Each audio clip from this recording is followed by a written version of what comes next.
Hello and welcome to another episode of Beneath the Noise podcast, a safe space for men where feelings have no gender. And today's guest is Mark Lyons. He is a civil servant from Liverpool, a huge advocate for men's mental health, who has taken part in many challenges as an ultra runner, and is currently working on a challenge called the 105 Project 2026. Yeah. Welcome, Mark. Thank you very much. Thank you for joining me today. How are you doing? Okay, yeah, a little bit nervous, but You'll be excited fine. at the same time. We're gentle here, don't worry, absolutely. Tell us a little bit more about yourself and the challenges that you have completed so far. Okay, so a little bit about me and why I kind of do what I do is 11 years ago, so 2015, I was in a job I hated. Kept getting sick for some reason, didn't know why. Was getting blood tests done. 6 months it lasted.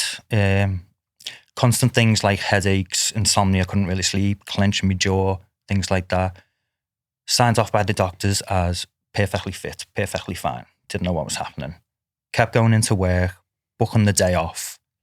Just didn't want to be there. And then I kind of realised the work I was doing connected to people with various illnesses. And as I was speaking to them and they were telling me symptoms they were going through, I started noticing some similarities. Mm-hmm.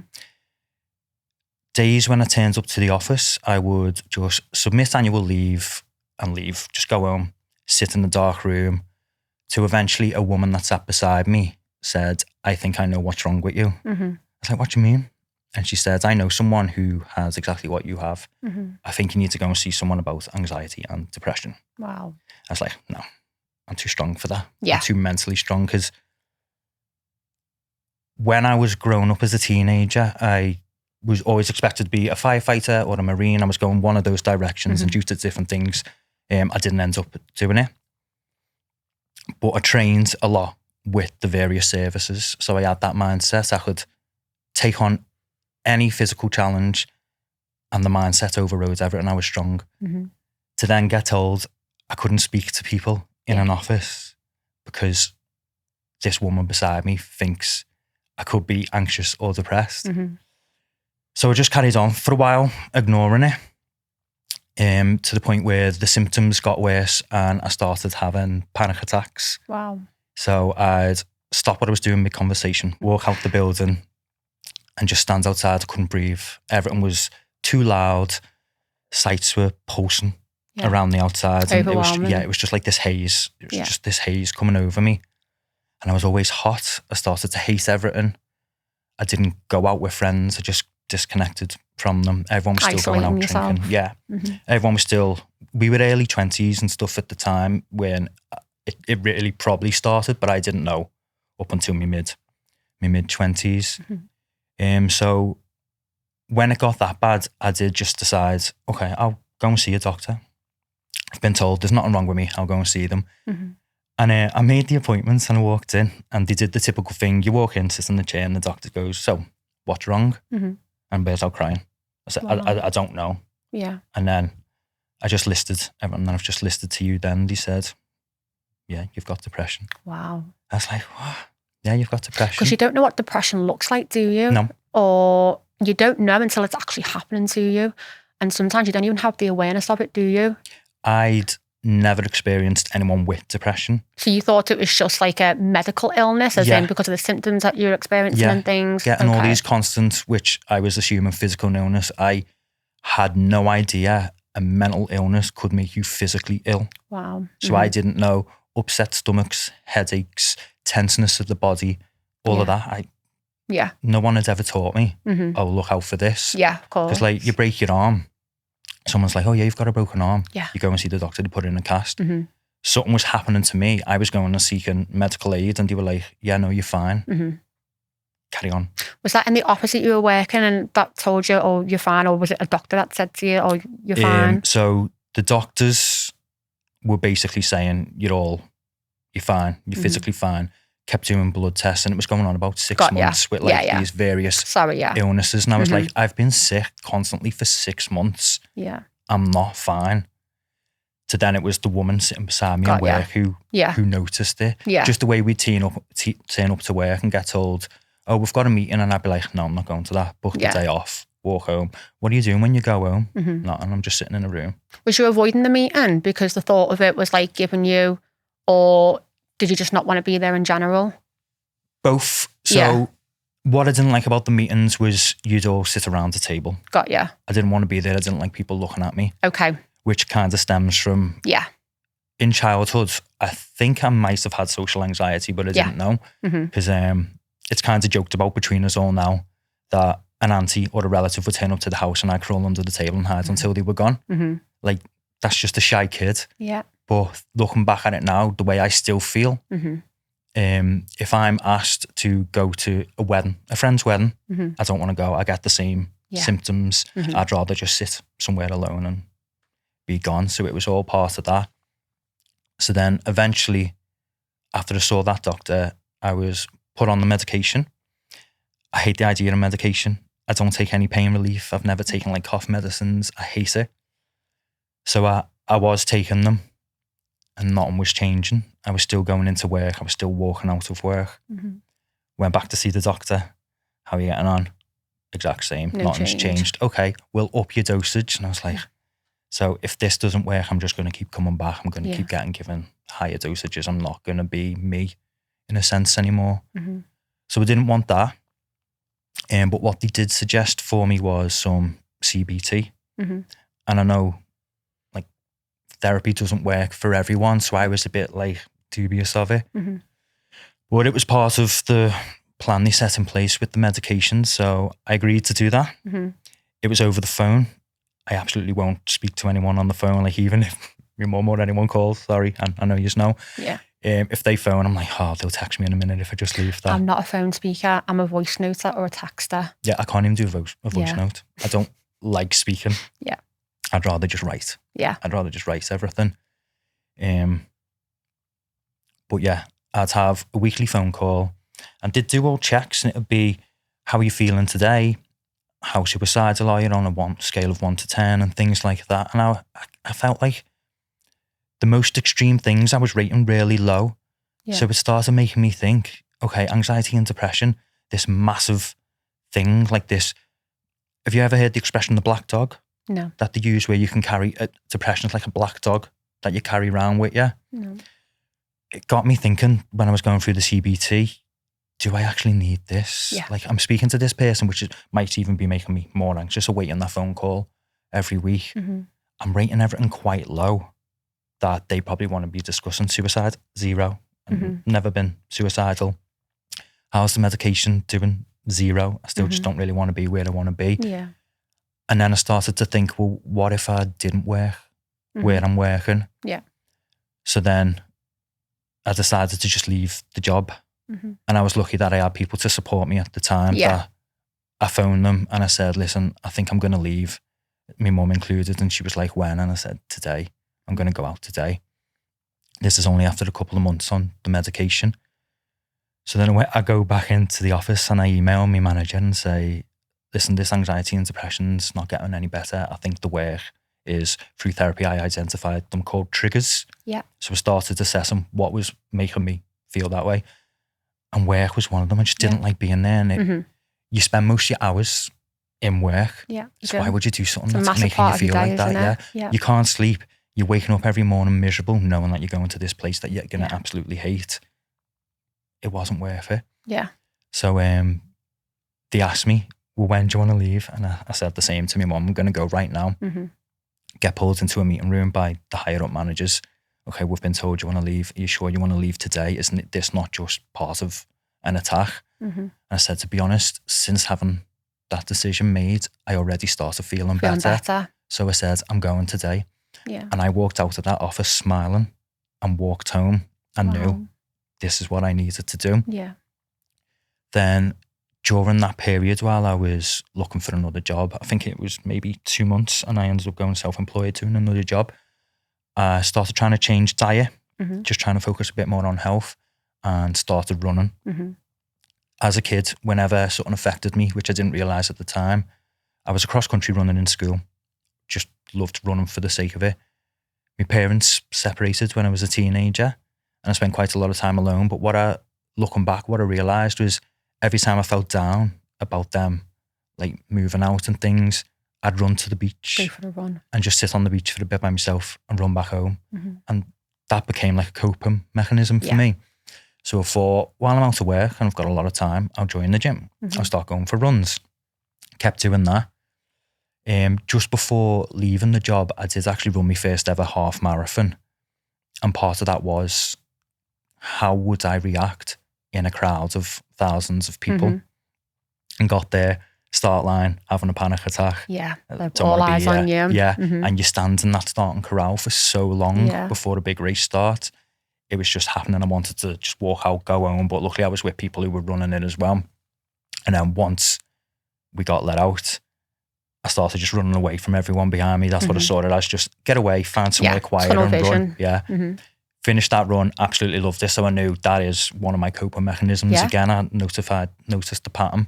And you face the fear as well, big crowd. That was it. So, I felt so proud after it. Yeah, good. You kind of forget the starting line feeling. Yeah, just like the initial anxiety kind of just, like I say, suppresses, and you kind of see that light at the end, don't you? That's it. Because the anxiety at that time won't last forever. Yeah. It will go. It's just a case of getting to that point where it's always just in that moment. Yeah. And sometimes you need the perspective to look at it in that moment to just say, well, it's a passing phase. It will pass. Yeah, absolutely. So then after that run, I knew that was something I wanted to carry on doing. So I continued running, started self-employment, realised a couple of months down the line, I hate this job as well. I don't like this. I'm going to leave.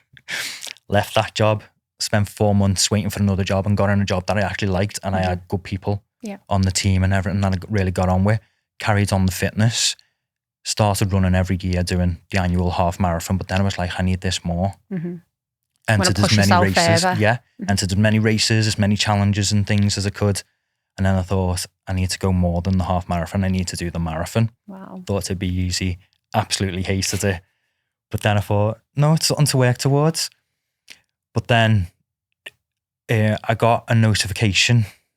So I left the job in 2015. I think it was late 2016. We got a notification that one of the guys that we used to share the bank with had killed himself. He'd taken his own life. And it was strange looking back at those moments because he was quite loud. And we would always joke, it was him, me, and the woman who identified it in me would share the same seats. So we sat together. To think that we were both sitting on the same desk, going through things that we weren't telling one another. We were just acting silly on a desk all the time. If we could have identified it in one another, could it have turned out different for him? Yeah. Basically. So then I decided I never want to be in a workplace where I'm not able to identify if someone's struggling. Yeah. And the job I was in then offered people to train as mental health first aiders. Wow. So straight away I was like, yeah. I've got experience with it. I've seen both ways it can go. I went one way, he went the complete other. Made me realise that, I did go to the doctors, which was something I didn't want to do, but I tried the medication. Yeah. I identified triggers, I tried the therapy, and then I found what did work for me. Yeah. Whereas he took no action. And took the worst outcome. Yeah. So then I started thinking again, I've got this training, I can identify things, I love doing fitness, what can I do with that?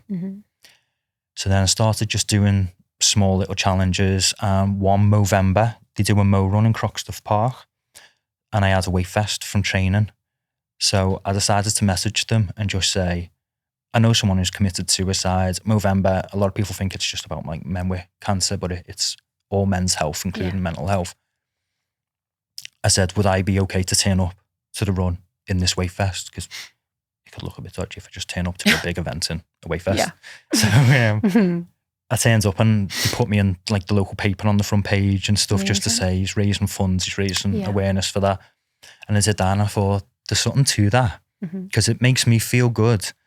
But then one person could see that as well and think, oh yeah, he's struggled and now he's like doing a little run. And it was only a 10K to me at the time. But I thought having that weight vest was such a huge deal. Absolutely. And when people were like, why are you wearing a weight vest? I was like, well, when I had anxiety and the attacks would strike, my breathing became difficult. My body started to ache. I had stiff necks. My heart rate was elevated. And when you're running a weight vest, Representing that added weight, recreates isn't those it? exact Even like symptoms. the physical symptoms, yeah. Recreates all of them, but also adds the mindset of, I don't want to be carrying this weight, which is like carrying depression as well. But you push through. And the finish line, it's like, oh wow, can get through, you know, so something. Then, we finished that one. I was like, I want to keep doing this, but it has to be bigger. Yeah. And then eventually that's what led me to create the 105 project. That's amazing.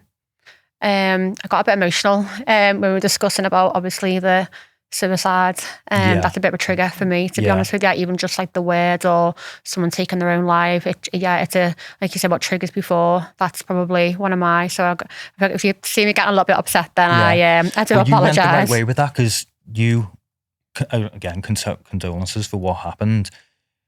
You've had that event happen to you. You, and I know in the other podcast you said you found the gym your therapy. Absolutely. You noticed what worked for you, so you were taking action. Yeah. But then you creating this podcast as well is something, it's a coping mechanism for you. It absolutely is, Not just helping us speak about it and hopefully helping other people. This is like your 105 project. This is something you do to try and engage with other people. And also to kind of like get a little bit of like maybe not unanswered questions or, you know, closure, but closure and unanswered questions, because it's kind of like getting into a man's mind so I can get a little bit more of an understanding as to how men do think. And to, probably move forward in terms of like not self-blame, because I couldn't have done any different. If a man doesn't want to talk about things, there's nothing you can do to change that. You just have to accept that as what it was. But just know that, you know, moving forward, even just making small changes or like helping one person to speak up, like you just said before about, you know, speaking up, then like I say, that's all we can do really, isn't it? It is hard, and not everyone has got the confidence to be able to speak up or go to doctors, like you say, unfortunately. But I think the more we speak about it and try and encourage people, which I think the men's movement now is getting pretty... It's grown. It's has. Getting a bit bigger now. And like I say, if we can help just one or two people moving forward, even one or two men a month maybe, then, you know, it is going to hopefully encourage more people to speak out, and which is obviously why we're doing the podcast for those types of reasons as well. So what do these challenges mean to you then? So on the outsides of them, when I announce what I'm doing with them, I always have to mention it's an invitation. Because if I just come out there, so the first 105 project was running a marathon, which was something I hated. But I decided to do it around a 400 metre track in a 10 kg weight vest, because the 400 metre track, it was more about philosophy and science. So with mental health, you can feel like no matter what you're doing, you're not progressing. You could have some good days, and then one bad day could trigger you to feel like everything you've just done becomes nothing. And that's why some people who do take the worst route usually say like, I've tried, it didn't work. So the run track was a representation of, I'm constantly running in a circle. I'm not going anywhere. But every lap I'm doing is adding to that distance. It's adding to the total of what I've achieved. It was also trying to make it, the run, more mentally challenged for me, because who wants to just spend, it was over for nearly 5 hours just running around a run track in a weight vest in like November in the rain in Liverpool. So it was the mental side of it that I wanted to show, and then again the vest was symbolic, that representation. Yeah.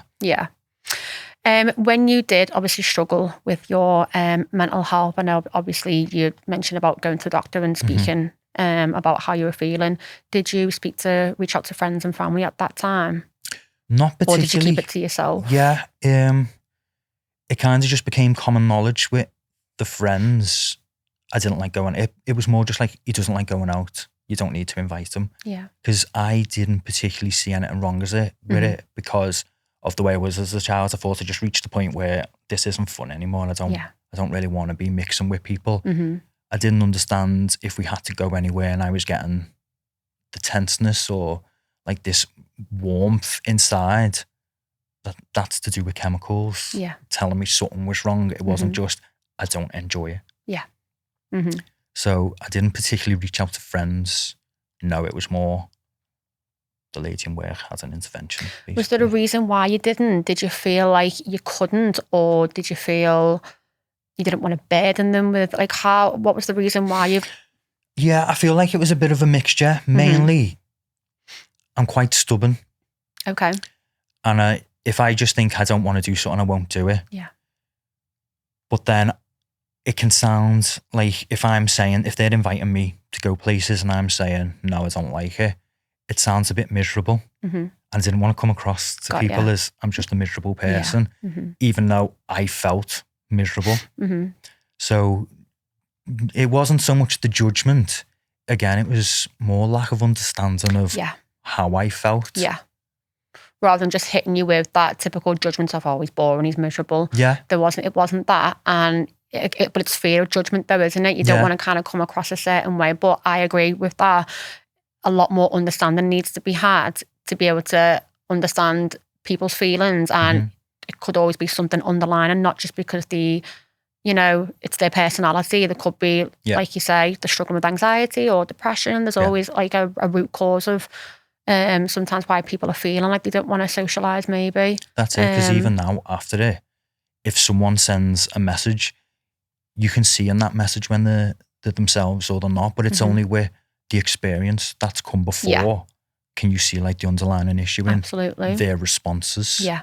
But you need that experience or that knowledge to get to that point. Yeah, I if totally someone agree. just fires off the same response all the time, you do see it as a personality trait. Yeah.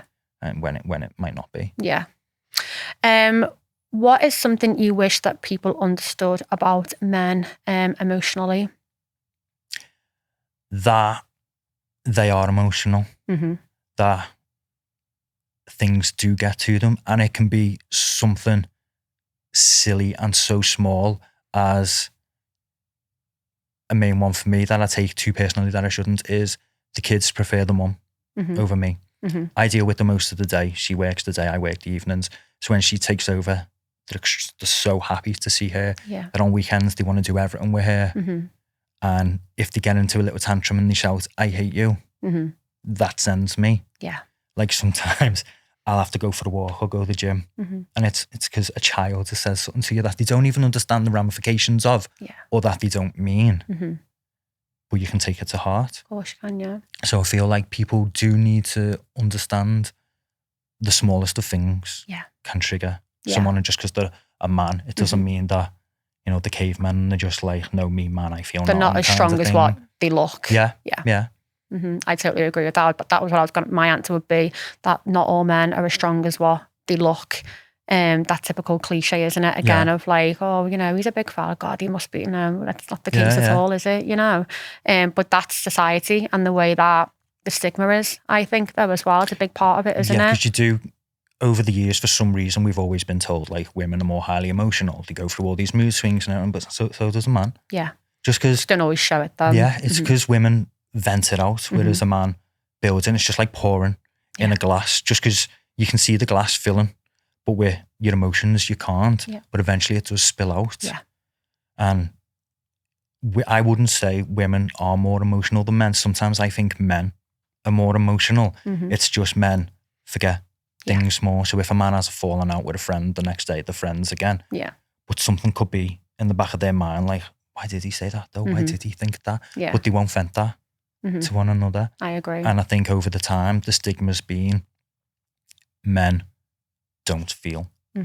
Like the only time you see men cry or anything really is in, like a footballer snaps their ankle, something like that. I think that's what people grow up to see. They don't really see anything else. Even soldiers, PTSD, none of that's ever really shown. It's only in recent years with like Foxy and Anton that coming out and writing books about what they went through. I absolutely love, by the way. People getting more involved and seeing, they're like some of the toughest men on the planet, but look at them writing these books about things that have actually got to them. Yeah. So I actually think men are probably more emotional than women. I'd love to get him on the podcast, or Foxy. Like one day, just keep maybe reaching one out. day, manifest that. You never know. Obviously, I know you're a father. Yeah. What's the biggest lesson that you have learned about being a dad? Something you love so much can get you through so much. Yeah. So I've got their names. That was like my exact answer in my own head, to be fair, like as a mother. Yeah. Yeah, I got the names tattooed, and this place is very special to me because when I do me challenges or I go racing marathons, sometimes I'm not anywhere near them. Like I could be in a different country, a different city, something like that. And my eldest, Sophie, I was trying to break 20 minutes on the 5K the other year, and I'd failed twice. And bad things were happening in the family and things. And I was having a bad time last year. I was considering being done with running. And it was the third attempt I had this race. And she gave me this bracelet with a unicorn on it. And she kissed it and said, "That's the magic unicorn bracelet. The magic will make you faster." And I broke the 20 minutes. Wow. So goosebumps. So every time I'm doing like a tough challenge, I considered wearing it today, I wear that unicorn bracelet. And on all the finisher photos for the race, I'm always like kissing it. Yeah. Stuff like that. So I got their names just under it. So when I'm wearing it, their names are just below Gorgeous. the unicorn. Beautiful. But yeah, I would say, I heard a saying once, and it was, let the things you love plant seeds in the deepest part of you. So when I am struggling in my challenges or races, I always just think about them, or think about the people that you've lost. Because when I used to finish a race, I used to show my nan my medals, and she'd always be like, "Oh, Stacey, you." She passed in 2019. Is she a Scouse nan? Yeah. Yeah. But we love a Scouse nan. Yeah. Very typical strong woman. Got told she had cancer on her birthday and was like, "Happy birthday to me." Like just that type of response to everything. Like just strong woman. Yeah. So yeah, I think about them. I think about the bracelet, and I'll hear my nan's voice saying, whenever I'm about to get a medal or something, "Oh, Stacey, you." Yeah. And it just drives you through. So yeah, as a father, use the power of your children. Yeah. Like what you're going through and the knowledge you're gaining, you're passing down to them. So I hope one day I leave this legacy to those two where they might want to take up racing. They might want to do challenges. They might want to train to help other people. And that's what I think. That's amazing. And thank you, by the way, for being vulnerable. It's okay. This is what it's all about, you know. I got a little bit emotional myself then. What stereotypes about men frustrate you the most? I think it's quite similar to the question before, as in like it's that typical men are meant to be the stronger one in the relationship. Yeah. That's probably one thing that I'd say, my personal opinion about the stereotype of a man is that they always have to be the strong one, or they always have to be the breadwinner. They always have to be the, you know, just like the one that pays for everything. You know, I don't know. I'm quite big on that. That's been driven highly in recent years. Yeah. And then I oddly break that, whereas my partner works more hours than me. She's in a better paid job than me. Yeah. She's definitely stronger than me. And she can identify when I'm having a bad day, say it is with the kids or whatever's happening. And she'll just go, "Do you need to go on and run?" And I'll be like, "You know, I'll go out for a little one now." Love that. So she can recognise when you're... She can see it all. Yeah. So I feel... What was the question? What stereotypes about men frustrate you the most? Yeah. So there is that stereotype where we're supposed to be the strong one, the breadwinner's not an affects us, everything like that. But the breadwinner, it's got nothing to do with anything in life. Nobody cares a single thing. I totally agree with that. Yeah. Doesn't matter who earns more. No. Doesn't matter, like I say, who works more hours. It's about effort as a team together. And men shouldn't be ashamed about that either. And that's another stigma that needs to be broken, is that a lot of men will feel embarrassed if their woman, it's a masculinity thing, isn't it? If the woman earns more money, that's okay. Yeah. Like, no one's going to judge you for it, but society, you know. I actually think it should be encouraged, because I agree. After all these years of men holding women back, we're now at a place where we are letting them go forward. So support your woman. Absolutely. More to work more hours if she wants to work more hours. I don't mind it. Let a woman pay for a meal, you know. Yeah. And also females, don't expect a man to pay for everything, because we can do our part on that as well, because I think a lot of women do expect a man to, you know, pay for everything or to be the breadwinner. But I think children growing up now, I'd say that's being implemented more, that you can share the cost of things. Even like my daughter, she's 18 in a couple of weeks, and her and her partner, she sometimes pays for the food, he sometimes pays for the food. That's okay. So I do think the generation now growing up, it's being implemented more to kids. Reset. Yeah, definitely. I'd say it's more kind of like late 20s, early 30s, you know, or I'd say late 20s, that kind of like generation of, you know, are kind of back of the times, aren't they? But hopefully, again, more encouragement for, you know, men to not feel embarrassed about who pays for what or who earns more money. Like, that's okay. The industry that I'm in, the aesthetics industry, is massive, and a lot of females are in the industry, and you can, you know, make a fair few quid on that as well. So I think being in my industry as well, there's a lot more women out there. You can make quite a lot of money in that type of industry, and sometimes that, I mean, for example, not to kind of like discredit anyone, but sometimes you can earn 3 times more than the typical wage in a week, you know, and you compare that to a man's wage. Sometimes it is like automatically 3 times more. That's okay. Yeah. Doesn't matter. You just bring the money in and you just do whatever you do together, you know. Yeah. I was going to say, has work ever affected your mental health? But obviously we know from before, that it has. So moving on to the next question. What does success actually mean to you now? Knowing what makes you happy and being okay with whatever that is. So for me, originally, running took a turn to, it was always about getting faster. It was always about breaking your time. I've just spent the last year breaking the time for all the distances from 5K to marathon. And now I don't care about those times. Like, I was proud of them for maybe a day. Success to me now is more the people that I've got out. I've took basically 3 people from being non-runners to they've completed London Marathon by just coming and doing run events with me. One of them is now an ultra runner as well. So to me, it's more having an impact on those around you and just watching it. Yeah. Like, kind of just the supporting lines. I don't know if you've ever stood at the sidelines of a marathon. No. And just watch the differences between the elites run past and those coming last. But they get the same exact amount of cheering. Love that. So I think it's the best of humanity if you go and watch a marathon. Yeah. Because they don't care if you're breaking a world record or you're doing it for charity or you're doing it just for fun. They just care that you're doing it. Yeah.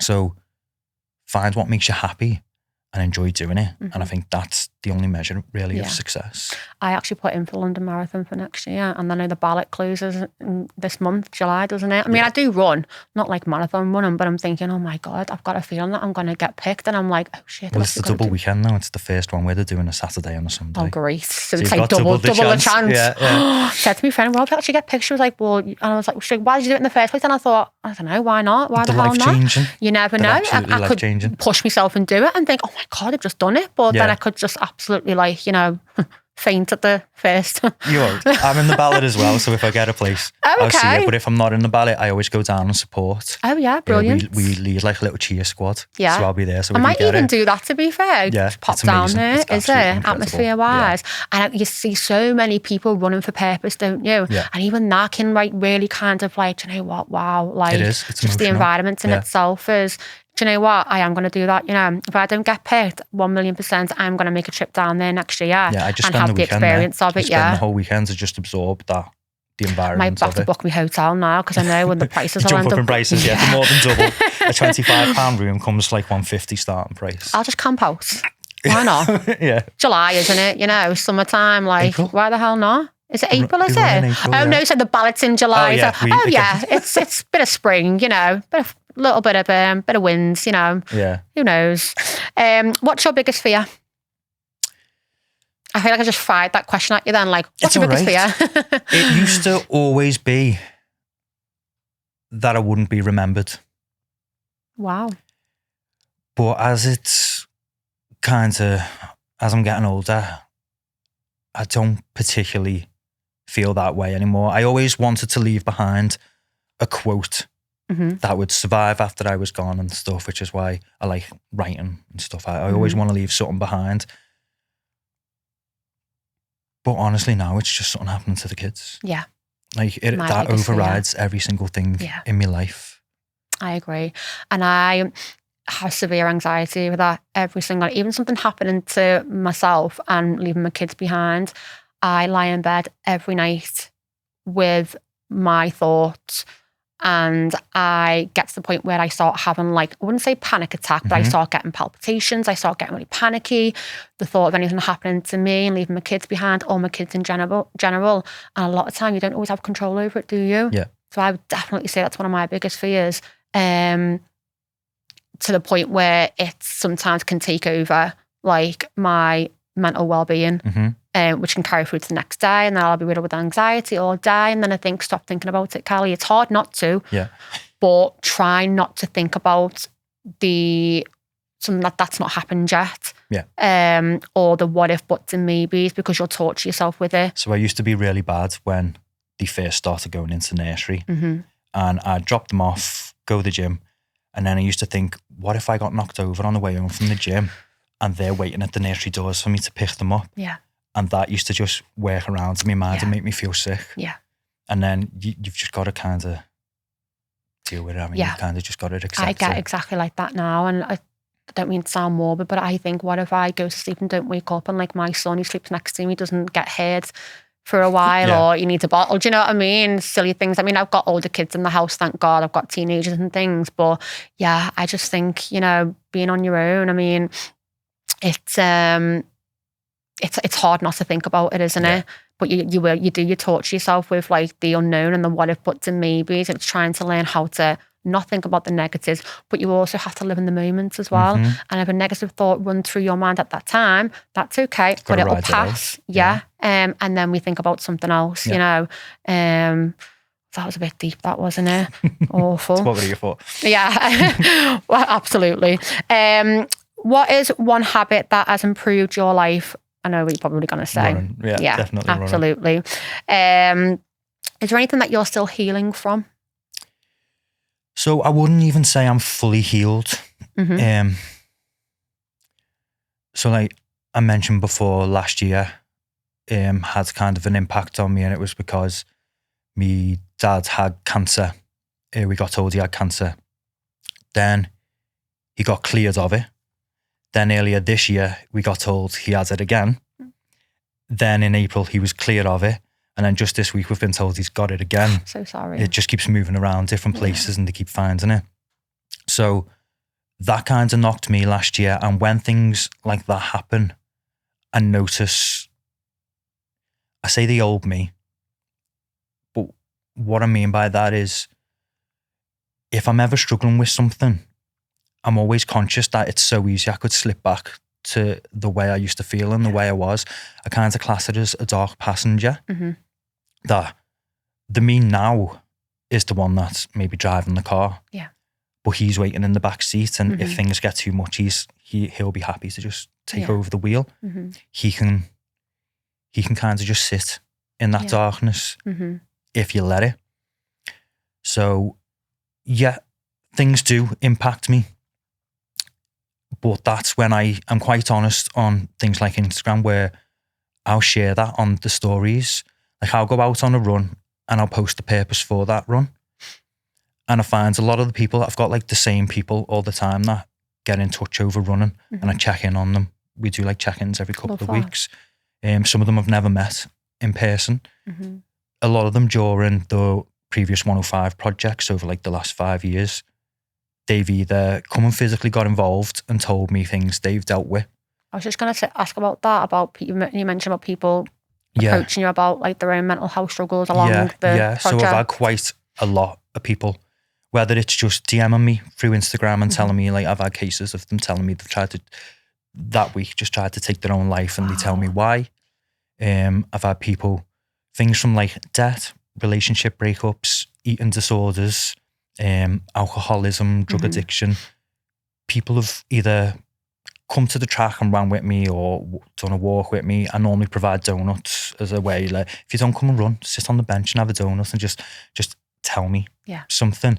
So it's my way of saying, this is my story. What's yours? Yeah. So I like people to just inviting them into chat. Yeah, and it's just, again, the 105, it's very physical.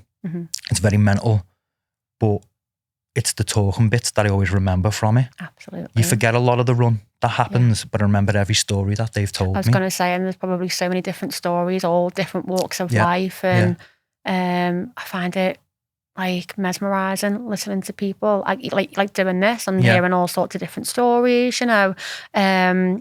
It really does make you feel like better in yourself as well. You know, listening to people. I'm a good listener. I enjoy listening to people. That makes me feel better as a human being, knowing that I've given someone the opportunity to be able to talk to me and I can sit there and openly listen. No judgment, just I want to hear what you've got to say. Yeah. And if you need anything, then I'm here for you. It's even when people tell you their story. I'm kind of a collector of stories, so I like learning about people more than I like speaking about myself. And the more people that tell you their stories, the more similar you see people's stories are. And it's a way to kind of bridge those people together. So the last 105, the one that wasn't very successful last year, though I didn't hit the distance that I wanted to do, more people messaged than ever before. Wow. And then I noticed some of the people that had come out running started following one another on Instagram. Okay. And things like that. So there was that connection. Yeah, there was the network made. And they knew, the first thing they knew about each other other than the name was, this is my struggle. This is my struggle. And they shared that. And then I jokingly called us like the Broken Boys Club while we were running. But then they've got those people now, if they need to, they can reach out to because they understand one another's past. Yeah. And that's worth its weight in gold, isn't it? You know, them now having those connections, someone they could possibly reach out to in the future if they need to. Which is what it's all about. So you're creating a movement, aren't you? You know, creating quite a large impact on these men that need it, and you don't know it. Like it could just be, I always say, one little small thing could really like impact someone's day in a powerful way. Just one small bit of effort, one small anything really that could really pull someone out of a dark place that particular day. You don't know what anyone's going through. But it's incredible what you're doing. You should be really, really proud of yourself, honestly. What does being a good role model mean to you? Hoping that my experience and openness leads to other people doing the same thing. Yeah. So say like, if my children in the future struggle with anything, I'd love for them to look back and think, oh yeah, Dad spoke about that. He did this to help it. Or he knew this person that went through it and they did this together. And just them being able to, basically having another tool in your toolbox. And any situation arises, you have the tool. That might be relevant for that. Whatever issue it is. That's amazing. And finally, if a man is listening to us and is struggling in silence right now, what would you want them to hear? I have a little quote that I made up that I like to post on Instagram every so often. And it's, if you're having a bad day, reach out to someone. If you're having a good day, reach out to someone, because both could save a life. Wow. That's amazing. It's just the typical nothing changes. If nothing changes, just take that step. Whether you do something just alone, go for a walk, or if you reach out and speak to someone, just do something. And there's always a light, isn't there? I said to Anthony on the last podcast, like, I see mental health as a light, and there's always a darkness with mental health. But if you can find just a small little bit of light, there's hope there, isn't there? If you think about, like, if you were to fall down a large cave and yet the darkness is there, there's just no way out, is there? But if you can see a tiny little bit of light, it's like a little bit of glimmer of hope, isn't there? But the way we all look at mental health is, again, it mesmerises me because we all see it completely different, don't we? Yeah, and I'd love for one day for it even to stop being branded as mental health and just be part of health. Yeah. Because it's your body still. It's still part of your body. People don't understand how great the gym, I obviously, like said last time, but running, everything, like the gym, physical fitness is just so incredible for mental health, isn't it? Even for people who don't medicate or people who don't choose therapy. I personally don't go down them avenues. I kind of choose to self-medicate with the gym because I know that that's what works for me. Tried and tested, you know. But thank you. No problem. Before we go, the 105 Project, there's an Instagram handle, isn't there? Yeah. So it's just _105_project. Yeah. Or my own personal one, Mark James Lyons, which I tagged the two of them. I was supposed to be doing it this Saturday, but there's another heat wave coming.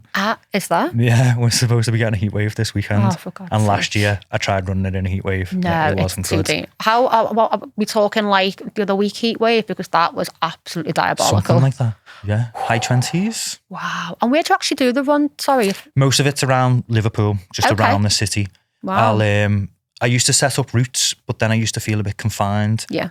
So now if people say they'll join me at certain points, I just run there. If they know a good coffee shop or donut shop, I'll just run to there. Wow. Or I used to use the run track, but I'm tending to stay away from the run track for a while now after all the other ones. It's a little bit more fun, just kind of like running down the street. Yeah, because then I don't know where I'm going. No, exactly. And I might just see something new and go, I'll try down there. Do you kind of like come to a point where you go, do I go that way or do I go that way? Or so you don't have an actual route, you just kind of just run. Even on like my map, it's just like improvise. It's just all over the place. Oh, that's amazing. Yeah. Well, hopefully, fingers crossed, you get a lot of people checking you out on your challenge and again, create a movement moving forward. So, but thank you. Thank you very so much for your time today. Thanks for being vulnerable. No problem. And yeah, it's been an absolute pleasure. Same. Thank you very much.